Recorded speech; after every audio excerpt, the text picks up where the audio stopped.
Bismillahirrahmanirrahim. Assalamualaikum warahmatullahi wabarakatuh. Alhamdulillahirabbil alamin wassalatu wassalamu ala asyrafil anbiya'i wal mursalin wa ala alihi wa ashabihi wa man tamassaka bisunnatihi ila yaumiddin. Pemirsa kaum muslimin dan muslimat yang dirahmati Allah Subhanahu wa taala. Dalam kesempatan yang singkat ini kita akan membahas sebuah hadis Rasulullah SAW atau dua hadis Rasulullah SAW. Yang pertama adalah min husni islam mar'i tarkuhu ma la ya'ni. Di antara bukti kebaikan, kebagusan Islam seseorang itu adalah dia meninggalkan hal-hal yang tidak berguna, hal yang tidak menjadi urusannya, meninggalkan hal yang tidak menjadi urusannya. Hadis ini disebutkan Imam Nawawi dalam salah satu kitab Arba'in, dalam salah satu hadis yang disebutkan oleh Imam Nawawi dalam kitab Arba'in Nawawiyah. Para ulama menjelaskan di dalam kitab Imam Nawawi, Arba'in Nawawiyah, tersimpul hadis-hadis, terdapat hadis-hadis menjadi pokok-pokok penting di dalam berbagai urusan agama ini, baik akidah, ibadah, muamalah maupun akhlak. Hadis yang ini adalah hadis yang sangat erat hubungannya dengan yaitu pembahasan yang hubungan dengan akhlak. Di antara bukti baiknya Islam seseorang itu adalah dia meninggalkan yang bukan jadi urusannya. Mungkin akan mulai dari menuntut ilmu, ya. Tidak semua ilmu yang menjadi penting atau harus untuk kita tuntut. Maka ketika kita mencari ilmu, kita harus mencari ilmu yang pokok terlebih dahulu, al-aham fal muhim, yaitu mendahulukan yang terpenting. Maka oleh sebab itu di dalam babul ilm, di dalam mempelajari ilmu agama ini ada bab-bab yang teratur, ada bab-bab yang lebih penting, yang lebih didahulukan dari mempelajari hal yang lainnya. Atau ada masalah-masalah yang jauh lebih urgen untuk kita pelajari dan untuk kita ketahui. Nah, ini di sisi menuntut ilmu. Maka para ulama kita merunut, menjelaskan, ya, di dalam setiap babul ilm ada namanya usul likulli ilm. Ada namanya usul ibadat, ada usul aqaid, ada usul akhlak, ya, dan seterusnya. Maka oleh sebab itu di dalam mencari ilmu kita kadang-kadang tidak mengetahui mana yang jauh lebih manfaat. Ya, bahkan mungkin kita mengerjakan sesuatu yang mudarat.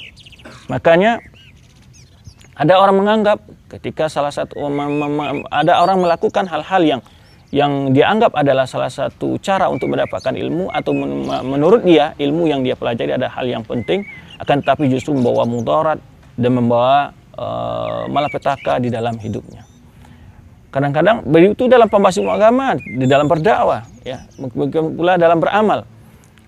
Banyak orang ketika mulai belajar ilmu agama, dia mencari hal-hal yang aneh-aneh, mencari hal-hal yang dianggap agak ngetren, sedang dibahas oleh manusia.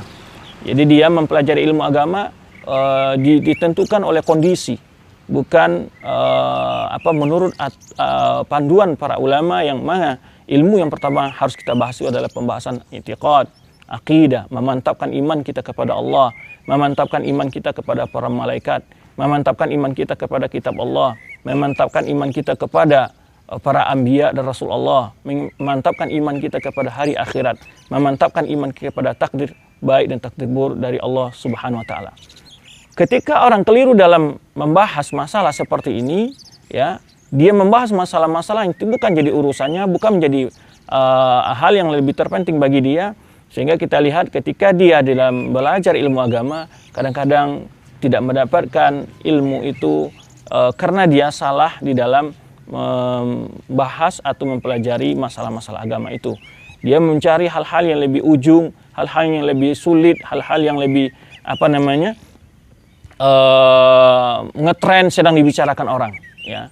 Tidak memiliki asal, sehingga ketika dia berkecimpung dalam bahasa ilmu kadang-kadang dia tidak menemukan labuhan, tidak menemui kesimpulan yang jelas di dalam ilmunya. Ini akibat dia tidak memiliki fondasi dalam menuntut ilmu. Demikian pula bagi seorang dai, dalam seorang dosen, dalam seorang guru, ketika memberikan ilmu kepada mad'unya, ketika memberikan ilmu kepada mahasiswa dan murid-muridnya, hendak dimulai dari urusan yang penting, ya, dan meninggalkan hal yang tidak penting. Kadang-kadang di dalam penyampaian dakwah, dalam penyampaian ilmu, kita membahas masalah-masalah yang layak nih, yang tidak perlu untuk kita berikan kepada mujtama. Berita-berita yang mungkin, informasi-informasi yang mungkin belum menjadi konsumsi untuk mujtama atau untuk masyarakat atau untuk semahasiswa. Nah, ini kadang-kadang kita ketika membeli pelajaran membumbui ceramah-ceramah ajaran pendidikan kita dengan sesuatu malayani, sesuatu yang tidak berfaedah, sesuatu yang bukan jadi urusan bagi masyarakat, itu diinformasikan dan itu diterangkan sehingga menyebabkan masyarakat gaduh, resah dan seterusnya. Jadi min husni Islam tarku malayani, yang bukan jadi urusannya. Kadang-kadang kita sebagai seorang ahli dalam agama membahas masalah-masalah yang bukan urusan kita, dan seakan-akan kita agar kita dianggap orang memiliki wawasan yang luas, ya, padahal kita tidak menjadi urusan kita masalah-masalah seperti itu, dan kita menyibukkan diri kita dengan hal-hal seperti itu, apalagi mengikuti berita-berita yang bukan menjadi urusan kita di media massa, di media-media sosial yang membuang dan membazirkan waktu yang kita banyak. Maka oleh sebab itu, seperti di dalam menerima berita, ada berita-berita yang tidak menjadi urusan kita, hal-hal yang tidak perlu kita ketahui.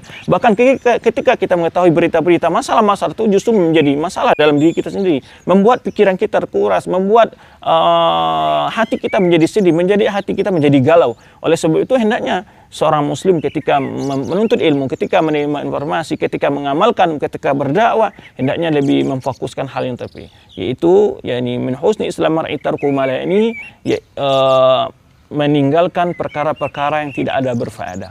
Dan secara khusus kepada generasi muda kita, betapa banyak hal-hal yang mereka lakukan dan itu tidak ada guna di masa depan mereka, apalagi di hari akhirat mereka. Melakukan hal-hal yang tidak ada faedah untuk kehidupan mereka, dunia maupun akhirat.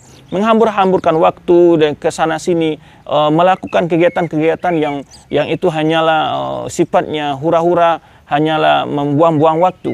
Maka oleh sebab itu kadang-kadang sebagian kita kadang-kadang berbicara menghabiskan tenaga pikiran kita pada hal-hal yang tidak punya faedah bagi diri kita, bagi masyarakat kita, bagi kaum muslimin, bagi negara, bagi bangsa, dan bahkan mungkin itu membawa masalah bagi kita di dalam kehidupan kita di akhirat kelak. Maka oleh sebab itu, para ulama kita hendaknya seorang muslim lebih mengetahui apa faedah yang menjadi urusannya, yang bagi dia baik dunia maupun akhirat dia, sehingga dia tidak melakukan tindakan-tindakan yang mungkin sia-sia, ya, sia-sia dalam artian tidak ada faedah bagi dia, atau apalagi melakukan perbuatan itu juga membawa malapetaka bagi dirinya, masyarakatnya, ataupun negara dan bangsanya. Maka oleh sebab itu, hal yang bukan jadi urusan. Jika kita beranjak daripada suatu kita bahas masalah dalam dunia dakwah, maka seorang dai yang bukan menjadi urusannya untuk bicara dalam masalah-masalah yang memberi fatwa, yang itu bukan jadi haknya, bukan jadi wewenangnya, ya, untuk berbicara di masalah itu, maka sebaiknya dia tidak berbicara karena itu malayani. Maka itu bukan wewenangnya, bukan itu urusannya, bukan itu menjadi kepentingan bagi dia untuk menghalkan. Nah, baik pula di dalam kehidupan sehari banyak sebetulnya hadis ini sangat azim jika kita bahas. Jadi hal-hal yang kadang-kadang perkara-perkara yang tidak menjadi urusan kita, kita anggap suatu hal yang sangat penting dan hal-hal yang sangat kita peduli dengan berbagai hal-hal yang itu tidak membawa faedah ke dalam kehidupan kita baik dunia maupun akhirat, ataupun tidak menjadi urusan kita, tapi urusan orang-orang yang telah ditentukan oleh Allah, orang-orang yang telah ditentukan oleh negara, petugas-petugas yang jelas. Maka oleh sebab itu kadang-kadang kita berbicara masalah hal-hal yang besar, hal-hal yang berhubungan dengan kebijakan politik, hal yang berhubungan dengan kebijakan ekonomi. Dia bahkan dia sebagai seorang petani bercerita-cerita di kedai, bercerita-cerita di langgar, bercerita tentang situasi politik, tentang sesuatu di dunia. Padahal dia tidak bisa memberikan solusi apa-apa. Padahal dia tidak hanya sekedar menghabiskan waktu berbicara dan mengobrol dan begitu terus dan begitu, hanya besok disambung lagi dia pembicaraan begitu, tapi yang keadaan tidak akan berubah, ya, baik dirinya apalagi masyarakat dan seterusnya. Oleh sebab itu kita tahu menempatkan posisi diri kita pada posisi yang benar dan kita melakukan tindakan-tindakan yang berfaedah bagi kita dan meninggalkan hal-hal perkara-perkara yang bukan menjadi urusan kita. Hal yang kedua adalah hadis yang lain, disebutkan hadis yang juga perlu kita selalu kita ingat dan kita renungkan, yaitu perkataan Rasulullah SAW, ma yaribuka ila ma la yaribuk. Tinggalkan perkara, hal yang meragukanmu kepada perkara yang tidak membuatmu ragu. Banyak dalam perkara kehidupan kita ragu. Ini bagaimana saya hadir di majelis ini baik atau tidak? Tinggalkan jika ragu. Ya. Kemudian ada lagi perkara-perkara dalam urusan muamalah. Ini sangat bermanfaat. Ini halal apa tidak? Ini boleh apa tidak? Ya, ma yaribuka ila ma la yaribuk. Tinggalkan perkara yang kita ragu-ragu. Apalagi dalam masalah-masalah ilmiah, dalam masalah-masalah yang kita ragu untuk menjawab pertanyaan-pertanyaan para orang-orang yang meminta jawaban dari kita, ya, di dalam berdakwah dan seterusnya, ya. Oleh sebab itu da'ma ila ma'ruf. Kemudian di dalam banyak hadis ini sebetulnya bisa kita pakai dalam berbagai kondisi hidup kita, dalam berbagai masalah hidup kita. Tinggalkan perkara yang kamu ragu-ragu dan perkara yang kamu yakini. Apalagi dalam masalah iman, apalagi dalam masalah ibadah. Ya, oleh sebab itu ini hadis ini menjadi kaidah oleh para ulama dalam masalah yang banyak, baik dalam masalah fikih maupun dalam masalah muamalah, ya, masalah ibadah, muamalah maupun dalam masalah akhlak maupun dalam masalah-masalah yang lainnya.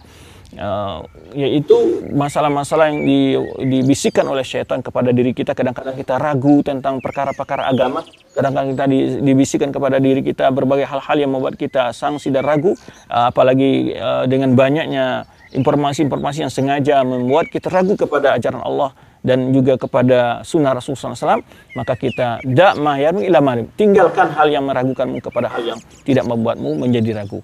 Ini adalah konsep kita di dalam menjalankan hidup ini. Itu pertama, carilah hal yang bermanfaat, tinggalkan perkara yang tidak bermanfaat. Kemudian tinggalkan perkara yang kita ragu. Ini ucapan saja kita ragu, ini ucapan ini kira-kira akan menyakiti orang atau tidak, ucapan ini akan membuat orang resah atau tidak, maka kita harus meninggalkan perbuatan kita. Istilah-istilah, ketika kita menjawab tuduhan, ketika kita membantah orang-orang yang benci kepada sunnah, kita harus berpikir, ini membawa faedah atau akan membahaya. Kalau kita ragu dan kita tidak melihat ada hal yang bisa menguatkan salah satu dari pilihan kita, maka kita hendaknya memilih lebih baik diam daripada berbicara. Kenapa? Ketika kita mengangkat kadang-kadang pembahasan-pembahasan yang jadi masalah bagi orang ahlul bid'ah, kadang-kadang justru membuat bid'ah itu menjadi semakin tersebar, menyebabkan orang yang membawa bid'ah itu semakin terkenal. Maka oleh sebab itu tidak semua masalah yang layak untuk kita berikan kepada masyarakat, dan tidak semua masalah yang layak untuk kita sebarkan, dan tidak semua masalah yang harus kita jelaskan, dan tidak semua tuduhan yang harus kita bantah, karena kadang-kadang ada masalah-masalah yang tidak perlu kita bantah, ada jawaban-jawaban yang sudah jelas, ada perkataan-perkataan yang begitu jelas kedustaan dan kebohongannya. Maka oleh sebab itu bagi seorang dai, bagi seorang guru, bagi seorang kaum muslimin, bagi seorang pedagang, bagi seorang guru, bagi siapapun kita, yaitu pertama adalah tinggalkan perkara yang kita ragu kepada perkara yang kita yakin kebenarannya. Oleh sebab itu ragu saja. Maka oleh sebab itu juga dalam hadis yang lain Rasul kita SAW menyebutkan al-halal mubayyinun wal haram mubayyinun wa bainahum mushtabihat la ya'lamun katsirun minan nas. Perkara yang halal jelas dalil-dalilnya dan masalahnya. Perkara yang haram juga demikian, dan di antara kedua ini ada masalah-masalah yang samar, ada perkara-perkara yang samar yang kebanyakan manusia tidak mampu mengetahuinya dan tidak bisa membedakan dan tidak bisa memilih mana yang hak dan mana yang batil. Maka oleh sebab itu di akhir zaman ini sangat banyak sekali perkara-perkara yang samar bagi kita. Sebab itu salah satu cara kita menyelamatkan diri dari perkara ini adalah tinggalkan perkara yang kita ragu kepada perkara yang kita yakini. Demikian, semoga bermanfaat bagi untuk kita semua. Yaitu ingat selalu, tinggalkan perkara yang kamu ragu-ragu kepada perkara yang kamu yakin. Kemudian juga sabda Rasulullah SAW, min husni islamil taqwa ini, tinggalkan perkara yang bukan urusanmu, ya. Dan salah satu Islam kita akan menjadi kuat, akan baik. Indikasinya adalah kita tidak mau melakukan hal-hal yang sia-sia, apalagi membawa bahaya bagi dunia dan akhirat kita. Demikian. Assalamualaikum warahmatullahi wabarakatuh.